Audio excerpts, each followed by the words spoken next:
Hi friends, welcome back to our channel. ఈరోజు మీకోసం ఒక టేస్టీ రెసిపీతో మీ ముందుకు వచ్చా. టేస్టీ కొబ్బరి బెండకాయ ఫ్రై. ఇది ఎలా ప్రిపేర్ చేయాలంటే, ముందుగా ఒక కడాయి తీసుకొని అందులోకి తగినంత ఆయిల్ వేసుకొని బెండకాయ ముక్కలను వేసుకోవాలి. సో బెండకాయ ముక్కలను వేసుకున్న తర్వాత కొంచెం ఉప్పు, కొంచెం పసుపు, ఈ రెండింటిని వేసుకొని ఇలా బాగా ఉడికించుకొని పక్కకు పెట్టుకోవాలి. సో ఒక మిక్సీ జార్ తీసుకొని అందులోకి కొబ్బరి, ఉప్పు, కారం, వెల్లుల్లిపాయలు ఇవన్నిటిని వేసుకొని ఇలా పొడిగా గ్రైండ్ చేసి పెట్టుకోవాలి.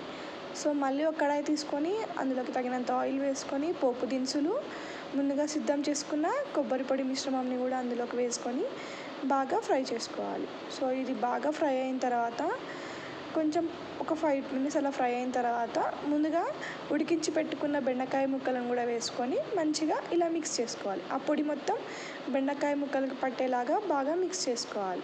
సో ఇది కూడా ఒక 5 minutes అలా బాగా మగ్గించుకొని చిన్న ఫ్లేమ్లో ఫైనల్గా మనం కొత్తిమీరతో ఇలా గార్నిష్ చేసుకుంటే టేస్టీ బెండకాయ ఫ్రై రెడీ.